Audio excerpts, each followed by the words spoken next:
कुछ मुस्टंडे बाउंसर्स आपके घर में घुसते हैं, आपको बाहर निकालकर आपके पति और बेटे को उठा ले जाते हैं और फिर एक्सकवेटर यानी कि बुलडोजर से आपका घर तोड़ देते हैं। पुलिस घटनास्थल पर देर से आती है।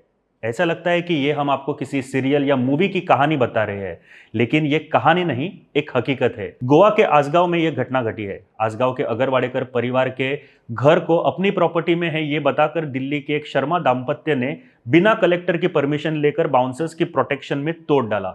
यह घटना 22 जून की है।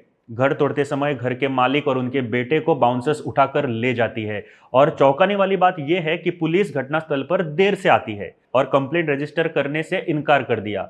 शनिवार देर रात को बाउंसर्स ने मिस्टर अगरवाड़ेकर और उनके बेटे को घर छोड़ दिया।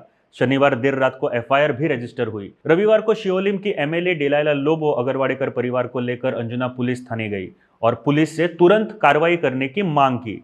इस बीच रियल एस्टेट एजेंट और घर तोड़ने वाले बुलडोजर के ऑपरेटर को गिरफ्तार किया गया है।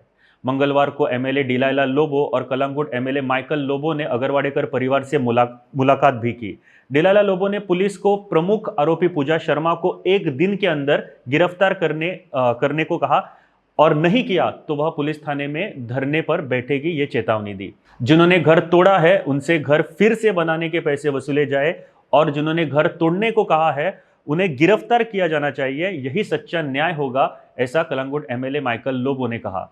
इस बीच गोवा कांग्रेस के नेताओं ने अगरवाड़ेकर परिवार से भेंट भी की और सरकार को इस मामले में पूजा शर्मा को गिरफ्तार करने की अल्टीमेटम भी दे डाली। गोवा विधानसभा के विपक्ष नेता यूरी आलेमाओ ने इस मामले में रिटायर्ड हाईकोर्ट जज की अगुवाई में जुडिशियल इंक्वायरी की भी मांग की। गोवा के एनजीओ, एक्टिविस्ट और बाकी स्थानिक लोगों ने परिवार के समर्थन में अपनी आवाज भी उठाई। कांग्रेस के कैपे एमएलए एल्टन वाज ने कहा कि अगर सरकार इनका घर नहीं बनाती है तो वह क्राउड फंडिंग और श्रमदान से अगरवाड़ेकर परिवार का घर फिर से बना देगी।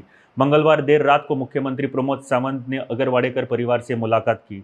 सरकार घर फिर से बनाकर देगी और इसकी भरपाई दोषियों से करेगी, ऐसा सीएम सावंत ने आश्वासन दिया। इस पूरे मामले में चीफ सेक्रेटरी द्वारा जांच होगी और इस मामले में दोषी एक भी इंसान को माफ नहीं किया जाएगा और सख्त से सख्त कार्रवाई की जाएगी, ऐसी चेतावनी सीएम सावंत ने दे डाली।